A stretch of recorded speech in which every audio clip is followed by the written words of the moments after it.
हाल ही में केंद्र सरकार ने पैकेज्ड फूड पर 5% जीएसटी लगा लिया है, जिसमें दूध, दही, पनीर, छाछ और अन्य खाद्य पदार्थ हैं जिन पर जीएसटी लगा है। वैसे बढ़ती महंगाई से आम नागरिक ऐसे ही परेशान हैं। ऊपर से जीएसटी ने जले पर नमक छिड़कने का काम किया है। हालांकि भारत के प्रधानमंत्री यहाँ तक कि पहले गेहूं, चावल, दही, लस्सी, छाछ इस पर भी टैक्स लगता था। आज ये सब जीएसटी के बाद टैक्स फ्री हो गए। आज हम बात करने जा रहे हैं जीएसटी के बारे में। जीएसटी की बात करें उससे पहले मैं आपको अपने बारे में बता दूं। नमस्कार दोस्तों, मैं हूं नितेश उच्च बगले। स्वागत करता हूं आपका अपने यूट्यूब चैनल में। तो दोस्तों, सभी के मन में यह सवाल उठता है कि जीएसटी होता क्या है, जीएसटी है क्या। सबसे पहले हम आपको बता दें कि जीएसटी यानी गुड्स एंड सर्विस टैक्स, यह एक इनडायरेक्ट टैक्स है। टैक्स दो प्रकार के होते हैं। एक होता है डायरेक्ट टैक्स, जिसमें इनकम टैक्स आता है और अलग अलग तरह के टैक्स आते हैं, और दूसरी तरफ होता है इनडायरेक्ट टैक्स, यानी कि आप जब कोई वस्तु खरीदते हैं या सामान खरीदते हैं तब आपको अलग अलग तरह के टैक्स देने होते हैं। जैसे कि कस्टम ड्यूटी देनी होती है, एक्साइज ड्यूटी देनी होती है, वेट देना होता है, सर्विस टैक्स देना होता है। तो यहाँ सब मिला करके जब एक टैक्स बना तो तब इसे हम जीएसटी कहते हैं। अब सवाल ये आता है मन में दोस्तों कि जीएसटी की शुरुआत कहाँ से हुई। तो अब आपको हम बता दें कि जीएसटी की शुरुआत 1954 में फ्रांस से हो गई। लेकिन जब भारत की बात की जाती है तब भारत में सन 2000 के दशक में यहाँ कॉन्सेप्ट जीएसटी का कॉन्सेप्ट आया, और 2002 में विजय केलकर समिति गठित हुई, जिसने जीएसटी को लेकर भारत में अध्ययन किया। वह जीएसटी को लेकर के 3P मॉडल बनाया। खैर, अब हम 3P मॉडल पर नहीं जाएंगे, अब भारत में जीएसटी के आने की बात करेंगे। सन 2010 में तब की यूपीए सरकार ने 115वें संविधान संशोधन बिल के तहत लोकसभा में जीएसटी बिल रखा। हालांकि यहाँ लोकसभा से तो पास हो गया, लेकिन राज्यसभा में यहाँ बिल अटक गया। तब यहाँ बिल अलग अलग राज्यों में विचार विमर्श के लिए भेजा गया, लेकिन उस बिल का कई राज्यों ने विरोध दर्ज किया। इसके बाद 2014 में बीजेपी सरकार सत्ता में आती है, और तब से जीएसटी के बिल को लेकर के काम तेज हो गया।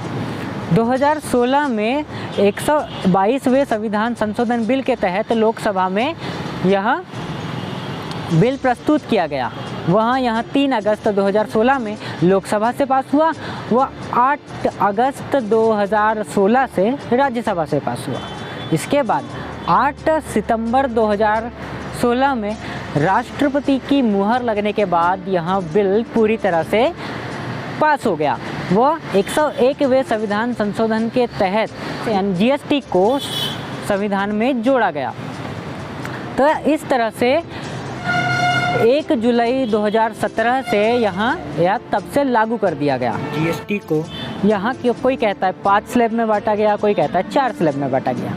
हम आपको बता दें 5, 12, 18 और 28 में बांटेंगे तो यहाँ 4 स्लैब में बढ़ता है। ताकि पहले एसेंशियल यानी कि बहुत आवश्यक वस्तु पर ही 5% जीएसटी लगाया जाता था, लेकिन अब से खाद्य पदार्थों पर भी जीएसटी लगने लग रहा है। इसके बाद 12% वाले इसमें अलग अलग तरह के पदार्थ हैं, जो कि ऐसे ज़रूरी पदार्थों के आधार पर इसमें अब 12 व 18 में डिवाइड किया गया है, जिसमें इलेक्ट्रॉनिक आइटम्स व जो अन्य उपयोगी वस्तु है उन पर यहाँ जीएसटी लग रहा है।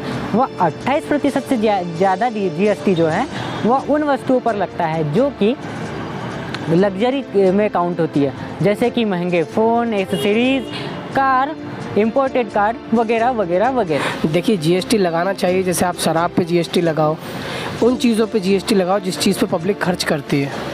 ज़्यादा से ज़्यादा जो एक बुरी चीज़ें हैं उन पे जीएसटी लगाओ। बाकी ये खाने पीने के आइटम पे जो इंसान के रोज़मर्रा का सामान है, आप उस पे जीएसटी लगाओगे तो ये मैं समझता हूँ कि अच्छी बात नहीं है। और दवाइयों पे जो जीएसटी लग रहा है, देखिए वो तो हो सकता है कि कुछ दवाइयाँ इंडिया में मैन्युफैक्चर होती हों या कुछ दवाइयाँ बाहर से आती हों। बाहर वाली पे आप लगाना मेरे ख्याल से पर्याप्त रहेगा, लेकिन जो इंडिया में मैन्युफैक्चर हो रही है उस पर तो जीएसटी लगाना मेरे ख्याल से सही बात नहीं है। ये सरकार की जो है लूटामारी है एक तरीके से।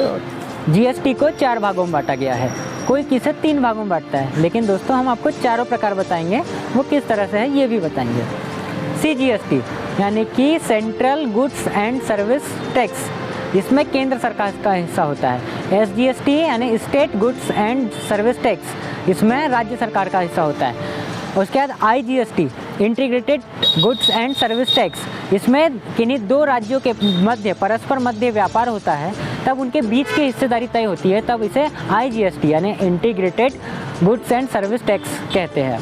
अब एक और आता है UTGST, यूनियन टेरिटरी को मिलने वाले हिस्से को, GST में मिलने वाले हिस्से को UTGST कहते हैं। अगर आपको वीडियो को लेकर और कुछ सुझाव है तो आप मुझे कमेंट बॉक्स में ज़रूर बता सकते हैं। डिस्क्रिप्शन में मैंने अपना ईमेल एड्रेस दे रखा है, आप उस पर भी ईमेल करके मुझे और भी सुझाव दे सकते हैं।